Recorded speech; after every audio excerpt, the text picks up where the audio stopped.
The story starts inside a grand mansion, where a blind boy named Kunan sits quietly, surrounded by family members wearing gentle, pitiful smiles. He's always been told his eyes would never work, so he often finds himself wondering what it truly means to see, and his father told him it's the ability to recognize colors and shapes.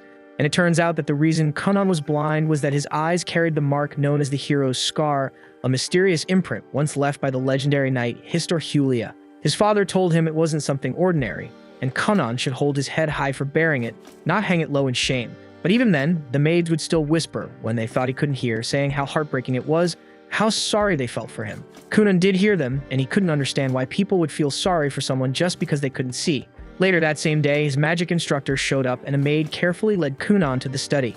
On the way there, he asked her if there was even any point in learning magic in the first place, so Iko gently told him it'd be a shame to waste such potential. After all, he was born with a water crest, and that was no small thing. It meant he could wield magic, a rare and valuable gift, so it's something to be proud of. But Kunan still didn't see the use, and even if he masters magic, he'll still need someone to lead him around everywhere he goes. When they reached the study, the teacher introduced herself as Genie and said it'd be an honor to teach him. Not long after, they began the lesson, and to everyone's surprise, Kunan nailed the first spell right off the bat. With just one attempt, he conjured a small sphere of water. Of course, since he couldn't see it, he didn't know what it looked like. Genie explained that he had made a floating ball of water, roughly the size of an eyeball. Hearing that suddenly sparked something in Kunan. If he mastered magic well enough, maybe he could create new eyes with his power so he could see. And that tiny idea lit a fire in him, so from that moment on, Kunan held on to one belief. If he trained hard enough, one day, magic might let him witness colors and shapes the same as everybody else. Then one afternoon, while eating lunch, something unusual happened. Kunan got curious about what was actually inside his sandwich, and for the first time, he asked about the ingredients. So Echo happily walked him through each one, describing every detail. And preparing meals for him suddenly felt more meaningful now that he was finally curious about what he was eating. After finishing lunch, Kunan's tutor Flora drops by to read with him and asks what story he's in the mood for today. Without hesitation, Kunan says he wants to hear about the legendary knight Histor. Flora pauses, clearly caught off guard because she knows full well that Histor is the very hero tied to Kunan's blindness. The maid catches her hesitation and flashes her a confident thumbs up, signaling it'll be alright. Flora nods, agreeing to go ahead, but gently asks Kunan to tell her if the story becomes too upsetting. But he assures her it won't be an issue, saying he wants to absorb every piece of knowledge he can, no matter how heavy. As Flora begins recounting the tale, Kunan learns that ages ago, the world's champions clashed in a brutal war against the Demon King. Histor, hailed as the nation's greatest warrior, managed to strike down the Demon Lord. Though it cost him dearly, he emerged victorious, but with one arm and one leg lost in the fight.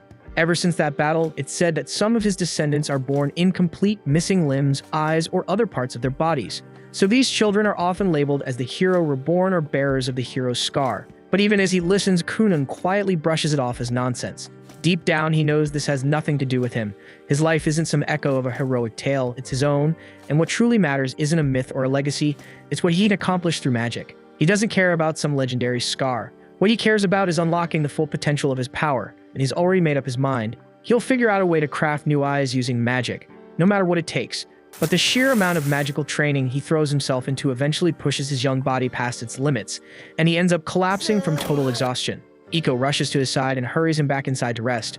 Once he's had time to recover, Kunan, more determined than ever, realizes he has to step up both mentally and physically.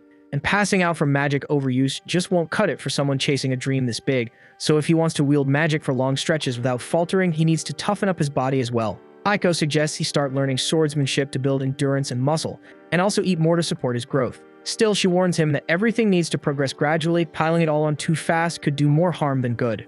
With his mind made up, Kunan dives into his new regimen under the guidance of Master Aro. The training is grueling and leaves him drained, but little by little, Kunan keeps up. The progress is slow, but it's steady, and that's what matters.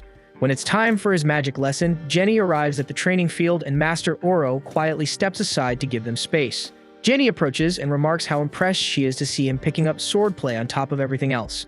Kunan nods, confirming that he's been working at it, explaining that if he's serious about his goal, he's going to need a ridiculous amount of stamina to back it up. Genie had always seen Kunan as the quiet, brooding type, but today he feels entirely different. There's no trace of that empty look in his eyes.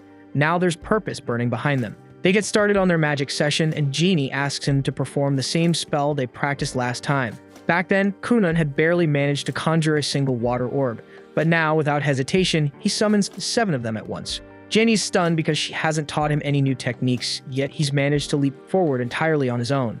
That same afternoon, Princess Mirika, Kunon's fiancée, is set to visit. The idea of the meeting leaves her uneasy. Kunon's always been too withdrawn for her taste, and while she understands that this marriage is a matter of royal duty, the thought of being tied to someone so emotionally distant leaves her cold. But the moment she steps into the mansion, she notices something's changed. Kunon carries himself differently. He has a spark now, and their conversation flows in a way it never has before. He even shows off his progress in water magic, and to her surprise, she finds it genuinely fascinating. They spend the entire day together, and it turns out to be a surprisingly lovely time. On the carriage ride home, Mirika can't stop herself from blushing, her mind drifting back to the way he spoke, the way he smiled. And for the first time, she actually looks forward to seeing him again. As for Kunon, the encounter leaves him quietly reflecting. He realizes he's been overlooking Mirika all this time, taking her presence for granted. So with fresh resolve, he goes straight to Flora and asks her to teach him how to carry himself like a true gentleman, one worthy of Mirika's hand. That night, Jenny finds herself replaying Kunon's training session in her head. No matter how she looks at it, the fact that he effortlessly casts 7 water spheres at once is hard to ignore, especially since even she hasn't pulled that off before. It's becoming painfully obvious that Kunon has already mastered the fundamentals of water magic, which leaves her with almost nothing new to teach. Still, she needs to keep earning her paycheck, so she decides it's time to shift her teaching strategy. The following day, during their lesson, she introduces a new concept, breaking water magic down into separate stages, generating the water, suspending it in midair, and holding its form. To demonstrate, she conjures 2 orbs of water, one steaming hot and the other ice cold, then explains that real mastery comes from controlling the nature of the magic itself. That's what sets seasoned mages apart from novices. Kunon takes her words seriously and decides to test the method right away. He uses his magic to fill a cup with water, then hands it to Iko and asks her to give it a taste. She takes a sip, pauses, and then remarks that the water oddly tastes like apples. Jeannie keeps a straight face, but deep down she's fuming. Yet again, Kunon picked up something new almost instantly before she even had the chance to break it down properly. That evening, Kunon doesn't sleep a wink. He stays up, training nonstop, determined to fully grasp the technique Jenny showed him. He focuses hard on visualizing apples, their shape, their fragrance, every little detail. He gets most of it right, but no matter how hard he tries, he just can't seem to picture their colors. This becomes a serious hurdle. If he can't imagine colors, then creating his own eyes through magic will remain out of reach. But Kunon doesn't back down and swears to keep trying, no matter how long it takes. By the next morning at breakfast, Kunon gives it another shot. He conjures a water orb and gently moves it above the apples sitting on the table. Suddenly, his body jerks upright and his eyes widen in disbelief. Iko rushes to him, concerned, and asks what's wrong. But Kunon's expression shifts to excitement as he blurts out that he can see colors. At first, Iko assumes he's just imagining things until he points to the fruit bowl and accurately calls out 2 green apples and 3 red ones. She checks, and when she realizes he's spot on, her eyes fill with tears of joy. Without a second thought, she throws her arms around him and squeezes tight, overjoyed at his breakthrough. Iko then rushes to deliver the incredible news to Kunon's father, explaining with excitement that Kunon can now use magic to see colors. She adds that the closer an object is and the more clearly defined its shape, the easier it is for him to identify its color simply by touching it. Even more astonishing, she mentions that this ability now lets Kunon read books by tracing the ink on each page and recognizing the color of the letters. Though he hasn't quite learned how to read words just yet, she's confident that it won't be long before he figures that out too. Kunon's father is overjoyed by the update and swells with pride, feeling like his son is finally making real, undeniable progress. The next morning, Kunon decides to surprise Jeannie before she arrives by showing off a massive red water orb he created using his magic. He's fully focused, carefully forming the spell until out of nowhere, his entire family suddenly appears and the shock completely throws him off. He loses control and the red water explodes in every direction, soaking both himself and Iko from head to toe. The scene leaves him looking like he's been doused in blood, which makes his mother scream in horror and faint. Kunon is left blinking in confusion, wondering what just happened, until Iko calmly explains that blood is red and seeing her son covered in it probably freaked his mom out a little too much. Kunon's father doesn't waste a second and sternly scolds his son for causing such a scare and declares that his allowance will be cut off for 2 whole months. Then he turns to Iko and announces that her pay will be slashed for 3 months straight. The moment those words hit her ears, Iko, who lives and breathes for her paycheck, passes out instantly. At the same time, hidden just out of sight behind a nearby bush, Jenny silently watches the entire scene play out. As she takes it all in, one thought crosses her mind. Kunon is far more gifted than she originally imagined, and at the pace he's growing, she can't help but believe he might one day earn the world's highest magical title, the legendary Cerulean Sorcerer. A few days later, Kunon's father brings up the idea of sending him to school. Hearing that, his older brother Ixio is caught off guard and points out that Kunon's never even set foot outside the estate. Gurion agrees but says that's exactly why he wants him to go, to help his little brother learn how to adapt to the real world. The moment hits Ixio with a flashback from when they were younger, back when he tried to guide Kunan outside to play. Kunan had been nervous, so Ixio offered to hold his hand the whole time. But just as he turned to lead him out, he tripped over the stairs and face planted. Snapping back to the present, Ixio hides his nerves and assures their father he'll do everything he can to support Kunan. The following morning, Iko watches with amusement as Kunan plays around with a bowl of water. He explains that he enchanted the dish with magic and turned it into a fortune teller's tool for fun. Iko jumps at the idea and asks him to use it to check if her long-lost youth is still alive. He grins and tells her she's still in her prime. Not done yet, she teases him by asking if he can tell her who her future husband will be. Kunan smirks and says that someone as gorgeous as her will never have a shortage of admirers. Flora watches the two bicker and banter and starts second-guessing whether it was smart to teach Kunan how to joke like that in the first place. Later, Flora starts a lesson with him, all while Kunan keeps cracking jokes like a pro. She wonders if he's headed down the path of becoming a shameless flirt, but deep down, she's just happy to see how much he's changed. His smile is brighter now, and his mood lighter. After the lesson wraps up, Iko takes him outside to meet his father. Feeling chilly, she asks him to conjure up some warm water balls. Kunan does so, but feels uneasy because he can't help but wonder why his dad would want to see him this late. Akko tells him not to worry since he hasn't done anything wrong, unless you count that blood explosion incident a while back. Kunan fires back that she's the one who talked him into it in the first place, but he admits it was kind of fun. Before long, they reach the main estate where the head butler, Balin, greets them. Not long after, Kunan's older brother shows up and leads the two toward their father's room. As they walk, his brother asks if Kunan needs a hand getting around. Kunan quickly shakes his head, reminding him he can sense his surroundings just fine now. His brother nods, though the memory of messing up last time still lingers in his mind. Shortly, they step into a room where both of Kunan's parents are already waiting. Once Kunan and his brother go inside, Iko and Balin stay outside the door. Then Gurion turns to Kunan and asks if he's open to the idea of attending a proper school. Kunan shuts it down immediately, saying he doesn't want to be a burden on others who'd have to look after him all the time. He adds that he's got something important he's working on at home and wonders if it's really that big of a deal not to go. Gurion explains that while it's normally mandatory for noble kids to attend school, he managed to get a special exemption from the Emperor so Kunan could stay home due to his condition. Kunan's not thrilled, he suspects favoritism and says as much, but Gurion waves it off and tells him to stay focused. He tries once more to get Kunan to change his mind about staying home, but Kunan dodges the subject and instead asks if he can get his allowance back. That sets Gurion off and the two of them dive straight into a heated back and forth. Thankfully, his wife steps in and reminds him why they're even having this talk. Regaining his composure, Gurion gets back on track and explains that this is about Mirika. He points out that any noble who skips their duties ends up shunned, and if she marries someone seen as uneducated, the backlash would fall on her too. That hits Kunan harder than expected, and after thinking it over, he finally agrees to give school a shot. Still annoyed by the whole situation, Kunan is at least a little comforted when Gurion clarifies that he doesn't have to attend full-time, just show up for the yearly advancement exams. As long as he shows up 5 times for tests, he'll qualify for graduation, and that bit of news actually lifts Kunan's spirits.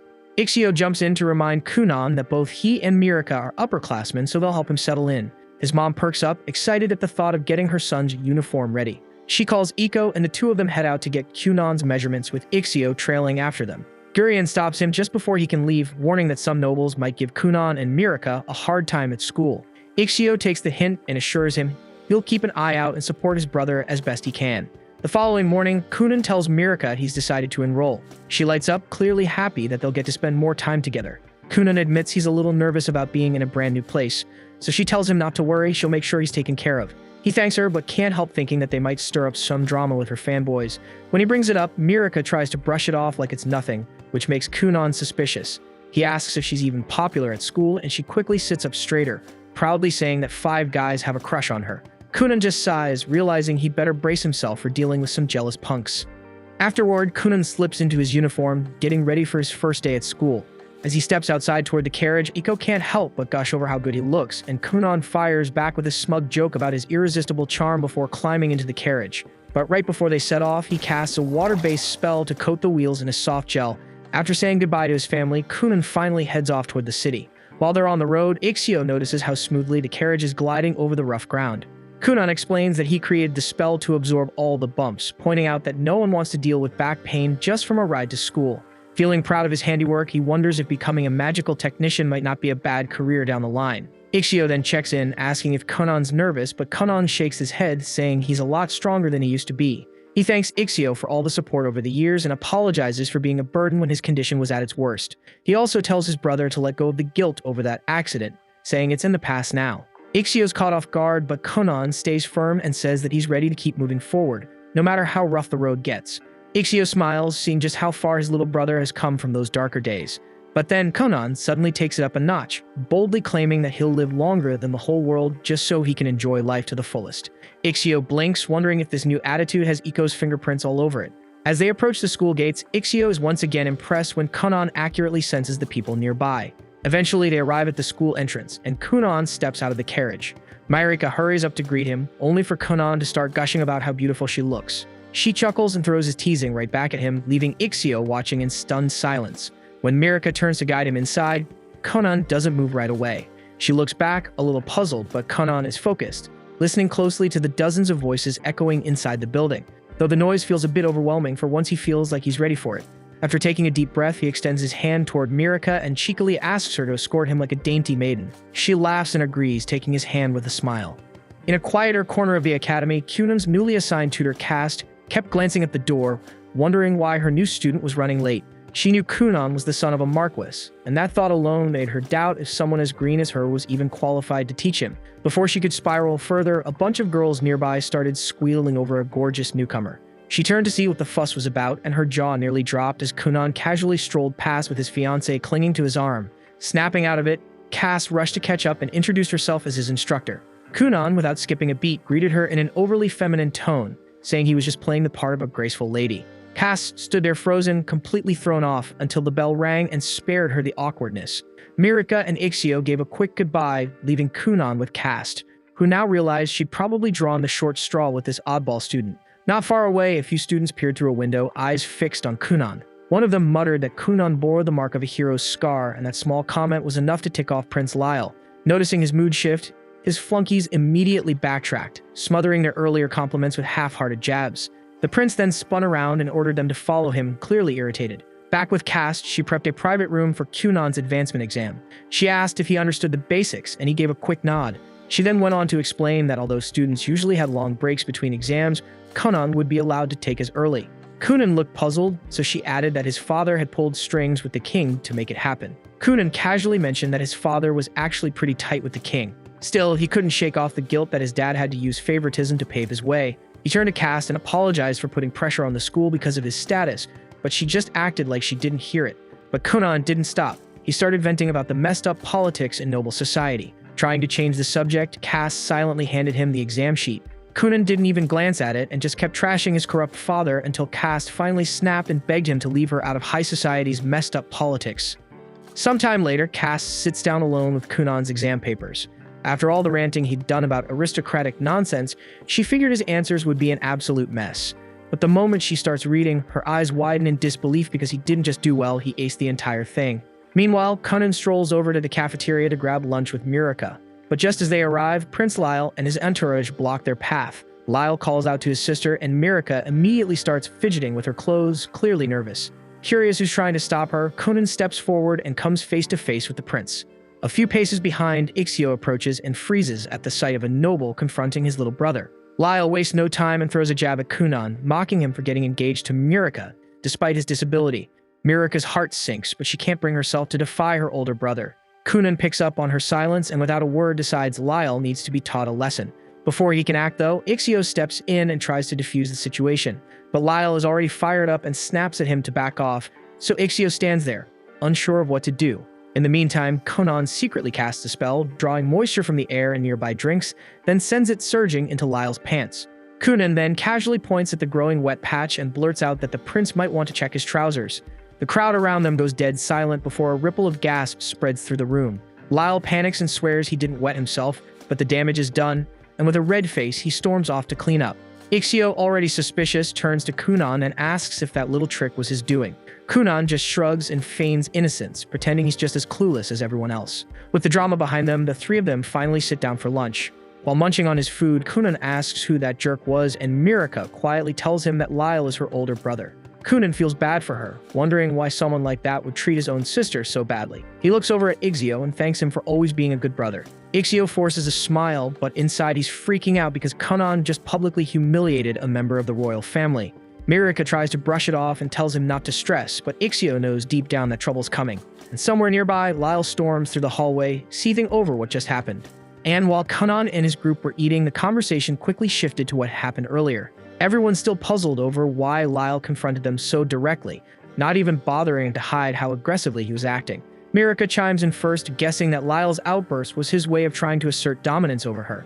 She reminds them that Lyle is the 6th prince, while she's only the 9th princess, meaning by default, she ranks beneath him in the royal line.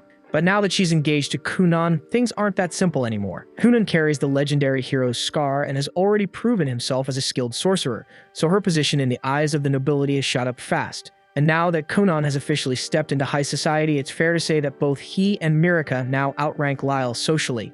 Kunan scratches his head, admitting that all this royal hierarchy talk is way too confusing for him to wrap his head around. Mirika laughs and tells him that none of it really matters. What's important is that she's happy to be with him. That makes Kunan smile, and he says he's glad to hear it. Still, he suggests maybe he should go apologize to Lyle just to avoid unnecessary drama later. But the second he says it, both Mirika and Ixio jump in to shut him down, telling him absolutely not to even consider doing something that's stupid. Time flies by, and soon the day of Kunan's final exam rolls around. Before heading out, he fits in a quick training session with Jenny. During the practice, he summons a floating ball of water and then cleanly morphs it into a solid orb of ice shaped exactly like an apple. Jeannie raises her eyebrows, clearly impressed, and remarks on how much he's improved in such a short amount of time. That afternoon, Kunan arrives at the academy, mentally prepping himself for the final test. As he takes in the atmosphere, he can't help but feel a little fired up because this place really looks and feels like a proper school now. Professor Cass walks up to him and wishes him luck, though she adds with a grin that he probably won't even need it, considering how sharp his skills are now. Soon after, a group of students gathers and asks Mirika to introduce her fiancé. Taking the hint, Kunan politely steps forward and introduces himself as both Mirika's fiancé and Ixio's younger brother. With a warm smile and respectful tone, he greets the group, saying it's a pleasure to meet them. His words and manners leave a strong impression, and in no time, everyone around him starts to think Kunan might just be the definition of a true gentleman. Meanwhile, Lyle stands off to the side, gazing silently out the window, already plotting his next move. His scheming is cut short when a few students call out to him, telling him to hurry because the final exam's about to start. Lyle scoffs, replying with a smug tone that he'll show up whenever he damn well feels like it. The others, clearly nervous, remind him that the exam is being held all at once, so if he doesn't come now, he's out. He turns to look at their faces and immediately feels his temper spike. Just by the way they're looking at him, he knows they've been talking crap behind his back, too spineless to say it to his face.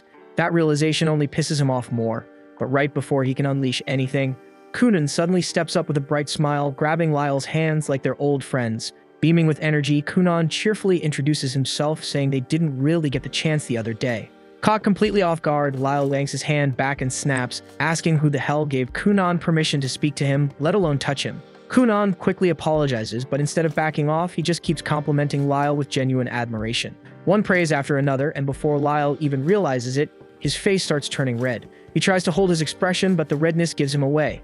The other students can't help but crack up, completely shocked to see Lyle flustered like that, as it's a side of him no one expected to see.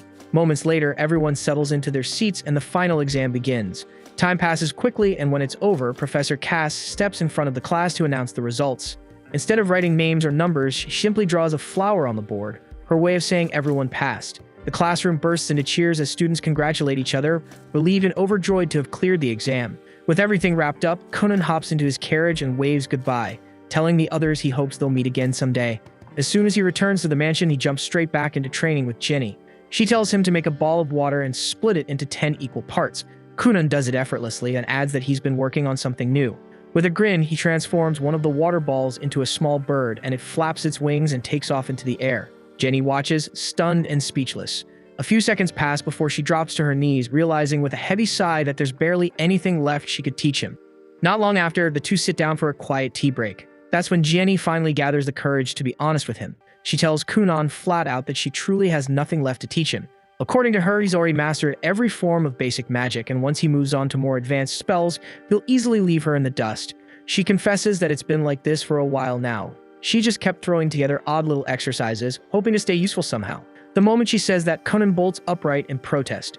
He tells her he's known for a while, but it was those very exercises, random or not, that helped him expand his magic. He insists that without them, he never would reach this level. Then he suddenly asks if she's trying to walk away because the pay isn't good enough, and says if that's the problem, he'll just tell his dad to give her a raise. But Jeannie shakes her head, her tone quiet but firm. She tells him it's the opposite.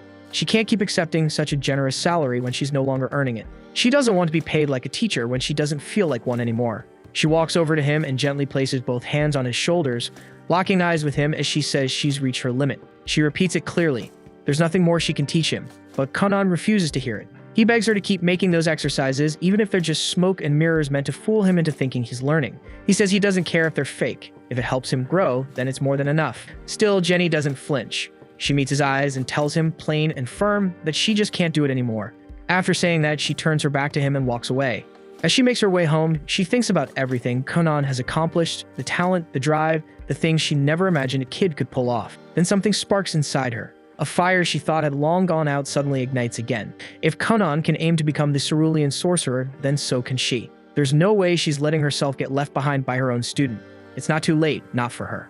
Back at the mansion, Iko informs Conan that Flora has stepped down from her role as well, now that he's officially completed the Noble Children's curriculum and graduated. Her job, by all standards, is done. Conan feels a little downhearted, realizing he never got the chance to properly say goodbye. But Iko explains that Flora didn't offer any farewells because she knew she wouldn't be able to hold back her tears. Hearing that, Conan decides he'll write her a letter, something sincere to thank her for everything she did. That evening at dinner, Conan brings up Genie's resignation to his father, Arsene Gurion. He explains how Genie felt unqualified to keep teaching him, believing that Conan deserves someone far more gifted in magic to help him move forward. While they sit and think it over, Ixios suddenly recalls hearing about an elite royal sorcerer known as Zionli. The name instantly grabs Conan's attention. Without hesitation, he says he wants Zionli to be his next teacher. But before the idea can even settle, Arsene cuts in and shuts it down immediately. He explains that requesting a royal sorcerer is next to impossible. Those mages operate directly under the crown and don't take private students. They're too important to leave the castle and almost never accept outside requests. But instead of backing down, Conan starts cooking up a plan. He says he'll tag along during his father's next castle visit, pretend to get lost inside, and when one of the royal sorcerers shows up to help him, he'll somehow charm them into becoming his mentor. Arsene doesn't even let the idea breathe. He shuts it down on the spot, calling it reckless and flat-out dumb with a success rate that barely scraped 10%. He tells Conan to forget it entirely, but before Conan can argue back, his mother chimes in, flashing Arsene the classic puppy dog eyes. That's all it takes. Arsene folds instantly, groaning as he agrees to bring it up with the king and see what can be done. A few days later, Grand Master within the castle receives Conan's formal request for royal tutelage. At first glance, the man barely gives it a second thought and is seconds away from tossing it aside. But the moment he notices the name Conan Gurion, bearer of the hero's scar, he pauses, interest flickering in his eyes. A few days pass after that, and Conan finally receives a summons from the royal palace to appear before the kingdom's royal sorcerer. He climbs into a carriage with his father, who looks genuinely pleased with how everything has played out. Conan remarks that the bond between the king and his father must be incredibly strong if a request like this was accepted so quickly, but his father explains that the real reason for this meeting is that the court's head sorcerer took a serious interest in Conan and his magic and personally wanted to see him. His father then asks what kind of spells Conan can use at this stage, and Conan immediately begins chanting before forming a small sphere of water, which soon transforms into a black cat that calmly settles on his lap. His father stares in disbelief, saying he never imagined magic could accomplish something like this, and reaches out to pet the tiny cat. He is shocked to find that it does not feel like magic or water at all, but exactly like any ordinary cat he might find wandering outside. Conan explains that he only recently perfected its appearance, since before that he could only create animals that were completely transparent, though lately he has learned how to freely alter their color. His father happily plays with the cat for a while, prompting Conan to ask if they should adopt a real one for their home. But like a typical father, he immediately shuts the idea down, insisting that cats would just make a mess around the house and that he would probably trip over one and injure himself. On top of that, he adds that Conan's mother prefers dogs anyway, so the decision is not really up to him. Before long, they arrive at the capital and are welcomed by a silver-haired girl named Helga, the kingdom's second princess and Mirika's older sister. Conan greets her cheerfully, saying he feels incredibly lucky to have someone as beautiful as her as his sister-in-law. His father briefly wonders if his son might be a bit too smooth for his own good, but decides to worry about that later. Helga smiles and says she has heard many stories about Conan from her younger sister and would love to talk with him at length. She also notices the cat and asks if it needs any special food, but the moment Conan's father sets it down on the ground, Conan cancels the spell, and the cat melts back into nothing more than a small pool of water. Helga quickly realizes that Conan is far more talented than she originally assumed. While his father looks genuinely disappointed about not getting the chance to name the cat, Helga offers to escort Conan up to the Black Tower, as his father mentions that he plans to speak with the king for a bit before possibly heading home. Kunan tells him not to worry, saying that after visiting the Black Tower, he's thinking about meeting up with Mirika and maybe taking her out somewhere. His father tells him to enjoy himself and promises to have a carriage prepared whenever Kunan decides to return. Helga soon leads Kunan toward the Black Tower and casually asks whether he's fine walking on his own or if he needs any help. Kunan says he's completely fine, then immediately starts bombarding her with questions that leave her utterly confused, since every one of them is insanely complex when it comes to magic. She tells him that she can't possibly keep up with such a deep discussion while walking and instead asks if he knows how many children the current king has. Kunan admits he never really thought about it, so Helga explains that the king is an absolute powerhouse who has 7 princes and 10 princesses. She herself is the 2nd princess, while Mirika is the 9th. But what makes their kingdom especially unique is that the line of succession doesn't follow the usual rule where the eldest son automatically inherits the throne. Instead, they practice something known as a meritocracy, where every prince and princess is judged based on their abilities, talents, and dedication to their chosen path. Because of this system, even the youngest royal child has the same chance of claiming the throne as the oldest. Helga goes on to explain that she has already stepped away from her own claim by choosing the path of a mage, dedicating herself fully to refining her skills and becoming one of the country's greatest wizards. As they move through the corridors, Kunan suddenly feels an inexplicable pull toward a nearby window, where he stares absent-mindedly toward a dark tower in the distance, sensing countless different magical presences coming from it. Not long after, Helga shares something she considers extremely important, warning him that there is a real chance he could be dragged into the succession struggle for no good reason. She advises him not to align himself with any faction until he is absolutely certain of his stance, and cautions him to never say anything that could later be twisted and used against him to damage his reputation. In exchange for all that valuable advice, Kunan decides to return the favor by showing Helga a unique trick of his own. He freezes a thin film of water beneath his shoes, forming a slick layer of ice that lets him glide forward almost like he's skating. Helga instantly falls in love with the idea and excitedly tells him to try it on her too. Kunan quickly casts the spell again, and before long, the two of them are sliding through the corridors like a pair of reckless idiots, laughing as they go, while the guards scramble to chase them down since they can't risk Helga getting hurt. But sadly for the guards, Kunan and Helga are far faster than expected and manage to leave them behind. Their luck doesn't last long though, as a knight spots them and immediately gives pursuit. Kunan asks if they should stop, but Helga is having way too much fun and insists they can probably outrun him. That confidence turns out to be misplaced as the knight catches up to them and drags them outside into the garden, where they receive a proper scolding. Afterward, they are escorted toward the tower, where Kunan is finally introduced to Rondamund Actard, the kingdom's head sorcerer. Just standing before him makes Kunan feel small, and he realizes just how vast the world truly is. He had thought Helga's magic was impressive, but compared to Rondamund, it feels like she's on an entirely different scale altogether. Rondamund immediately asks if Kunan was born with a water crest, and Kunan confirms it, though he admits he doesn't really understand much about crests in general. Rondamund explains that there are 7 types of crests a mage can possess, each tied to a magical affinity such as fire, water, earth, wind, light, darkness, and foul. On top of that, each crest is ranked from 1 to 5 stars, making Kunan's 2-star crest a fairly common case. Helga adds that she herself is also a 2-star wind mage. Kunan quickly gets it, joking that he can feel the difference immediately, saying that he and Helga are like American processed cheese, while Rondamund is more like an artisanal wheel of aged Parmesan. Rondamund agrees that the comparison works well enough and then reveals that his own crest is actually 4-star. Right after that, he leads them down to the training grounds below and tells Kunan that he plans to test him a little to assess his magical ability. Kunan feels a bit nervous, wondering if passing this test might mean gaining a royal mage as a tutor, but he doesn't get much time to dwell on it, as Rondamund immediately calls over an older student who also serves as a royal mage and instructs him to display his water magic. The mage chants his spell, and in an instant countless droplets of water bloom into the air, forming an intricate, shimmering pattern. Rondamund turns to Kunan and calmly tells him to overpower the boy's magic with his own. Kunan immediately recalls what Genie once explained to him, that his talent isn't limited to creating water, but also extends to manipulating any water already present around him. Up until now, that has never been an issue, but he has never once tried to seize control of water created by another mage. He realizes that Rondamund has casually thrown him into a situation neither he nor Jenny ever considered, forcing him to adapt on the spot. With no time to hesitate, Kunan decides to try anyway and pushes his will toward the silver-haired mage's water. At first, it feels like it might work, but he quickly hits a wall as the droplets begin to resist, firmly held in place by the other mage's magic. Rondamund watches closely, clearly intrigued by what might happen next. Kunan refuses to give up, pouring all his strength and stamina into the attempt to force control. To everyone's shock, Kunan manages to tear 2 of the water spheres away from the seasoned mage before the spell is finally shut down. Kunan collapses to his knees, gasping for breath, while the silver-haired mage honestly admits that he never imagined a mere boy could wrest control of even 2 water spheres from him. He turns to Rondimond and declares that he would gladly take Kunan on as his student, only for the other mages to immediately speak up as well, all expressing their desire to have Kunan as their pupil.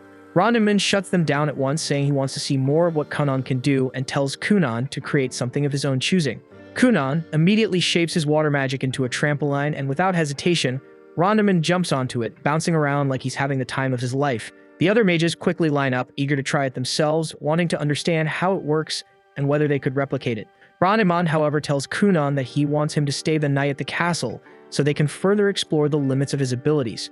Kunan apologizes and explains that he already has plans since he has a date with Mirika and needs to take her out to dinner that evening.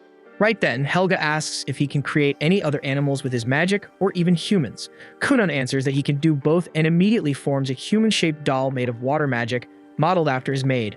It isn't fully perfected yet, so the figure is still slightly translucent, and he hasn't fine-tuned the movements either, which makes it a bit awkward for now. The young mage then asks if the doll can actually do anything, and Kunan brings up the time he tried to make one fly, though it didn't go over well since the doll ended up looking pretty stupid while doing it.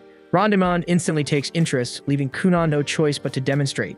He starts messing around with the doll, sending it flying back and forth through the air repeatedly, which ends up scaring half the people in the castle. This earns him yet another scolding, followed by a round of apologies from everyone involved. Before long, the sun begins to set, and Rondimond tells Kunan that he has officially passed the tests and that he will personally assign him a sorcerer to help refine his control over magic. Kunan is thrilled by the news and rushes to tell his father, who is far less pleased after hearing that his son has already caused trouble twice in just a few hours. He scolds Kunan for being reckless with his magic before storming off. Not long after, his father leaves to return to their mansion, leaving Kunan behind with Helga. She quickly realizes that Kunan needs to head to Mirika or he'll end up late for dinner. Helga suggests that they use magic to get there faster, otherwise they won't make it in time, so they decide to try a little experiment.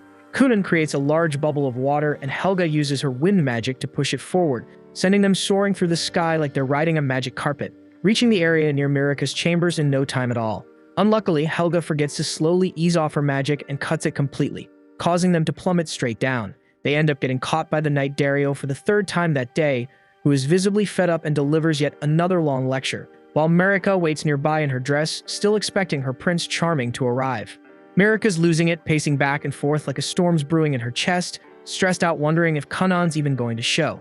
The maid tried to ease her nerves, suggesting maybe Kunan just got caught up at the academy and that's why he hadn't arrived yet. Thankfully, not too long after, a knock echoed through the room. The maid answered the door to find a guard standing there, announcing that Kunan had finally shown up and was waiting outside for the princess.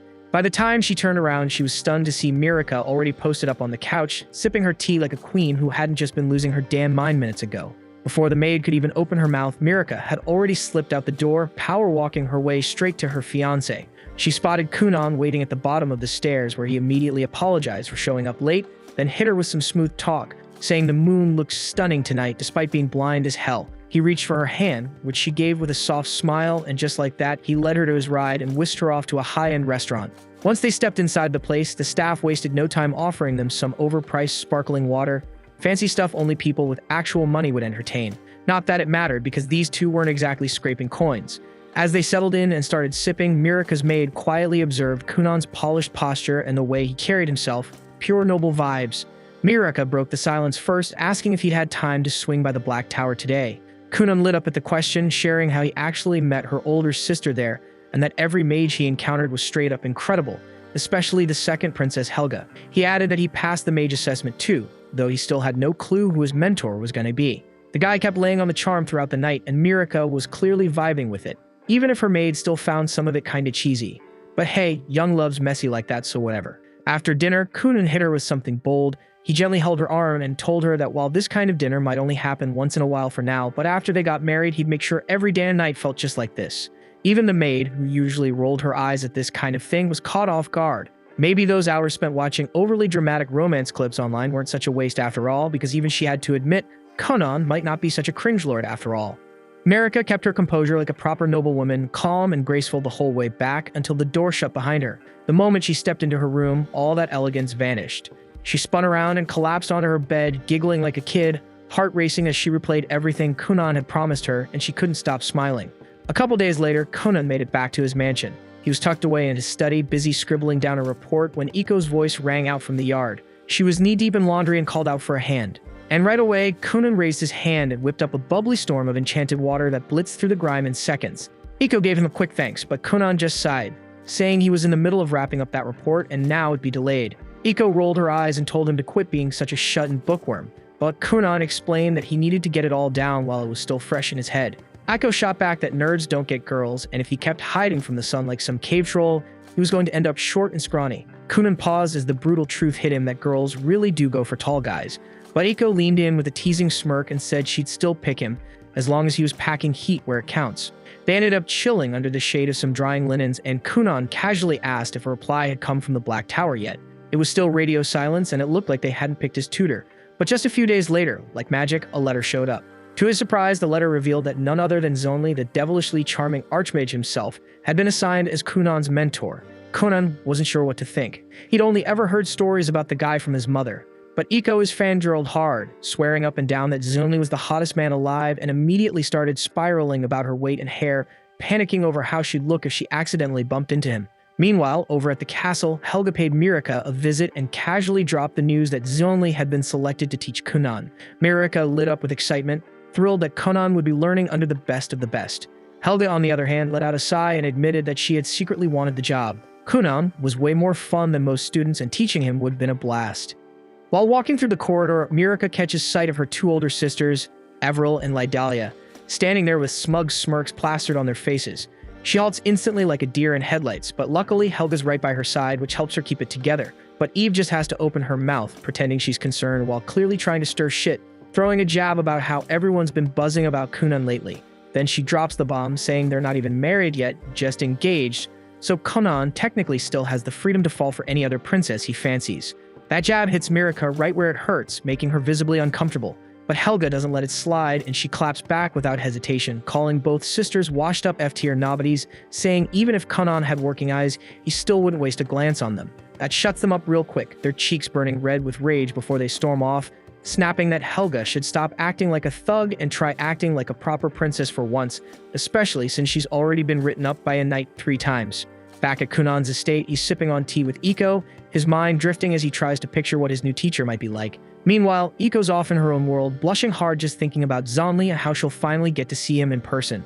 Out of nowhere, a carriage pulls up outside. Mirika steps out first, catching Kunan completely off guard with her surprise visit, but he doesn't waste a second before turning on the charm, laying it on thick about how he needs mental prep to handle being near someone so beautiful. What he doesn't realize is that Zonli is still sitting inside the carriage, silently listening to every cringeworthy line, wondering what kind of mess he just got himself dragged into.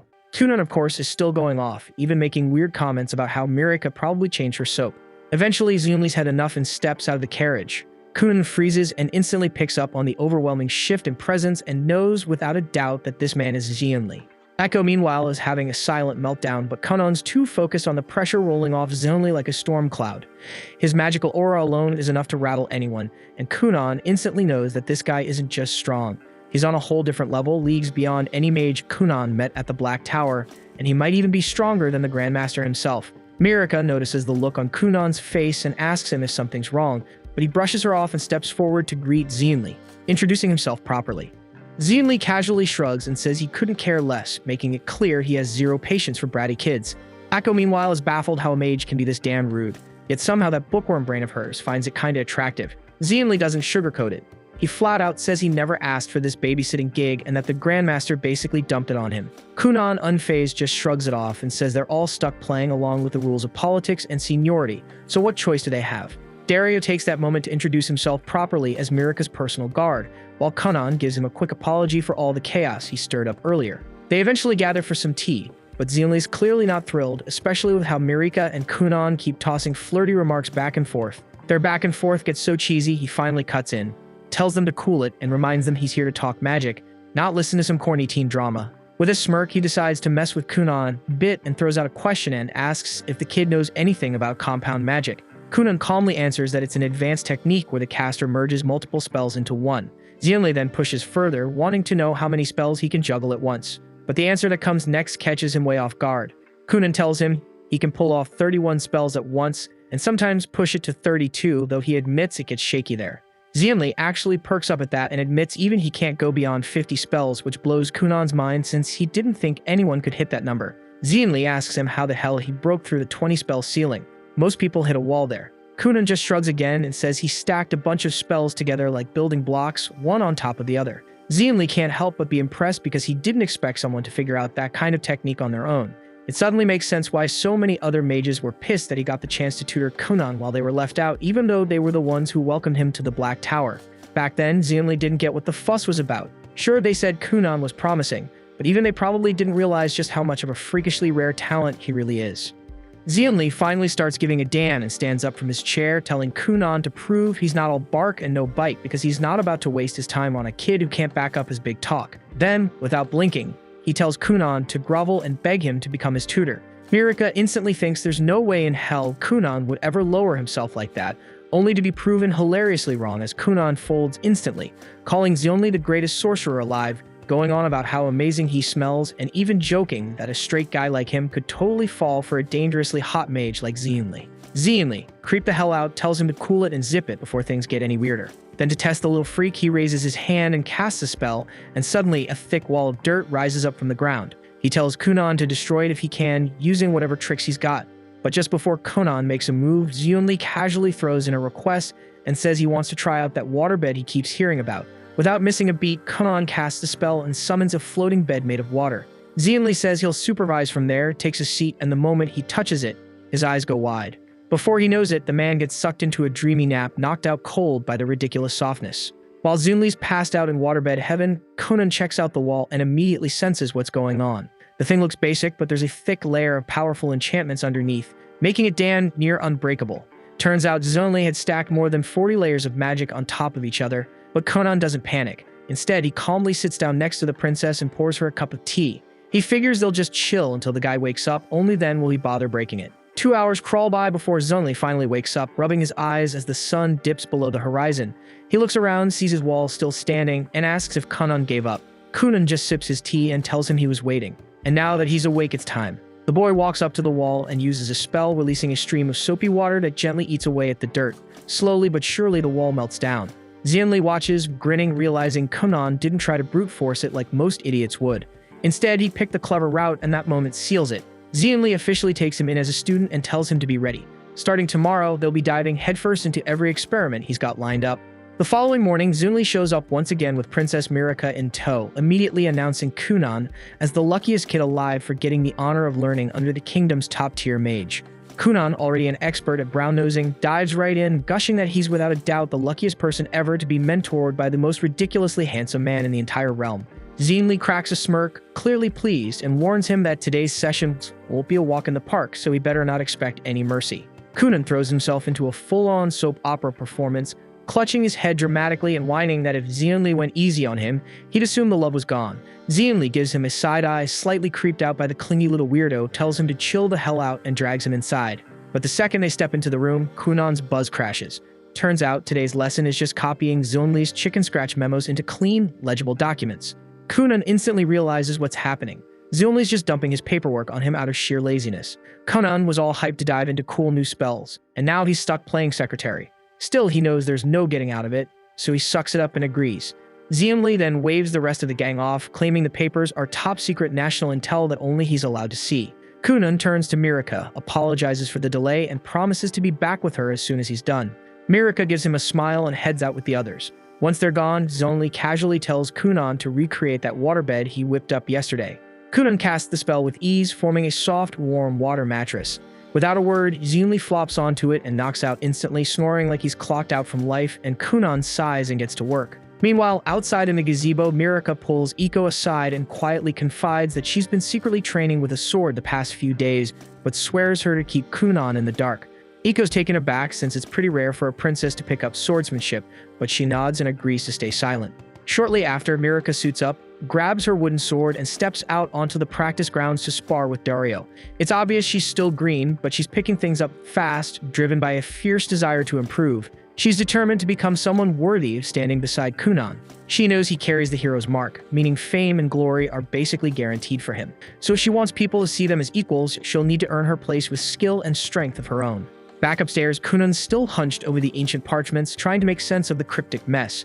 The handwriting is so atrocious it's nearly impossible to tell if he's looking at letters or some deranged attempt at a diagram. While he's in the middle of wrestling with one especially indecipherable memo, Zonli finally stirs from his nap, looking fully recharged. He glances over at Kunan and asks how far along he's gotten. Kunan replies that he's about halfway through, but instead of getting a pat on the back, Zonli fires off a jab saying even a blind guy could work faster than him. Kunan fires right back, saying anyone would go blind trying to read that garbage. He says Zonli's handwriting is so bad, even a mud-covered worm smeared across the page would look more legible.